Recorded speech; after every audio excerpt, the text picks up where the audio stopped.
Good morning and welcome to IBC 2013. I'm Joe O'Halloran, Editor-in-Chief of Rapid TV News, and I'm here with David Leporini, EVP of Marketing Products and Security from Viaccess-Orca. David, welcome to IBC. Thank you. Good morning. We're here in a booming video market and a really healthy pay TV sector. What do you think is driving this boom? I think the main drivers for the video industry is actually a shift that most of the players, most of the industry are basically trying to achieve, and this is basically linked to learning how to adapt to a new paradigm shift.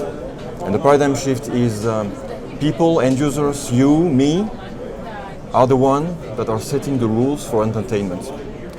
And so all falls down from this premise. I want to consume on all my devices. I want to consume whenever I want. I want to consume on the go in my house. I want to move from my set-top box to my tablets. So all of this boils down to we are the one setting up the new entertainment rules. And all the players are actually obviously trying to understand this, but based from where they're coming from, they have to adapt and evolve to this new reality. David, well, the video market seems to be booming. What are the challenges to development? Actually, really depends on the players. We have actually defined what we call the engagement model, because the premise is you have to engage your end users, you have to engage your customers.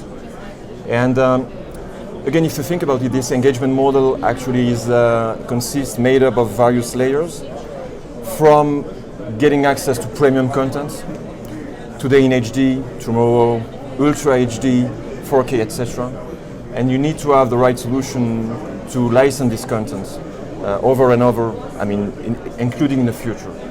And then you have to start interacting with your audience and users. And then you need to personalize the experience. But this is not enough. You have to go a bit beyond this. We've seen over the last couple of months the launch of a myriad of devices, smartphones, laptops, tablets, even Google Chromecast dongles. How is that changing things for companies like yourself? Actually, there are two main challenges. The first one is when you, as an operator, when you intend to deliver the same service to all of these devices, then basically you just increase the risk that your content will be pirated. And so you have to, as a security company, you have to do a very good job not only on one traditional device on set-top box. You have to apply the same type of security enforcement on all the devices that basically the operator intends to target. So that's the risk number one. And then obviously it's also a question of enforcing the constraints, usage rules, business rules that operators and content owners are defining, right? Part of their agreements. And so obviously it increased the complexity in terms of rights management. You need to take into account the fact that you can consume a given piece of content on a given device, not on the other.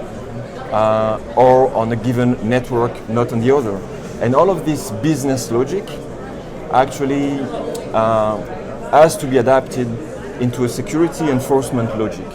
And so the complexity in the business agreements basically translates into a complexity in the security enforcement and security technologies. You have a very long heritage in security. How would you secure those multi-screen devices? Actually, again,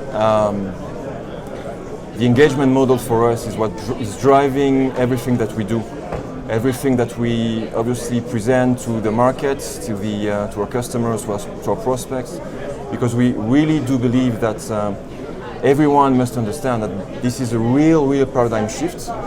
Then power is moving to the people, and it's not enough just providing great content or providing great interactive services, or even providing great, personalized experience.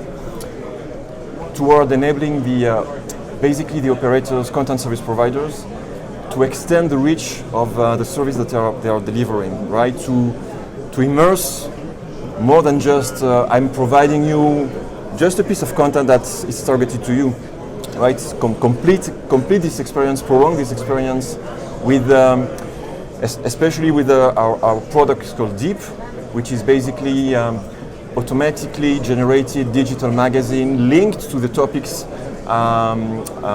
related to a movie, for instance.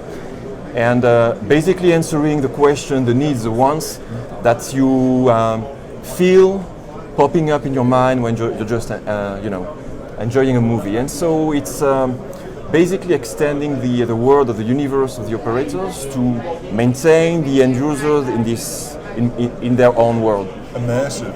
Exactly. And one of the things about immersive we've seen is HEVC and the new 4K. Isn't there a problem with securing that, making sure that that data isn't leaked? Actually, with every new compression technologies, HEVC in particular, it offers two main improvement opportunities. It enables basically the current content quality, service quality, to be delivered to an increased audience. That's point number one. And so basically the same rules and requirements that apply today will just still apply, with the benefit of a larger audience for the content service provider. And then obviously you can deliver to the same audience that's enjoyed HD quality content before, or you can deliver an increased experience. And with this increased experience come additional requirements. And so you will have to obviously answer, as a pay TV operator, as a content service provider, you will have to answer this new quality shift, right? And then, of course, you will have to enforce, basically migrate to security enforcement that we move from SD to HD. We will have new enforcement, tougher from HD to Ultra HD, for instance. And if we are here this time next year, how will the market have changed? I think the most probable likely shift would be, at least in the short term, would probably be over the internet, over managed and unmanaged network. And it all boils down to the content being available. I mean, what we witnessed with 3D basically was a lack of content. You cannot do techno push if you cannot enjoy the content that is associated with the new technology. So obviously HEVC or any new technologies, if you can just deploy this, and you will be able soon to deploy this, especially again to the benefits of IPTV subscribers and OTT subscribers. And then it will be driven, extension of this to real Ultra HD content will be driven by the availability of this type of content. And I believe this is, there seems to be a momentum in that direction. It may take a few months, maybe years, but we feel there is a momentum toward this. It's going already. David, thank you very much.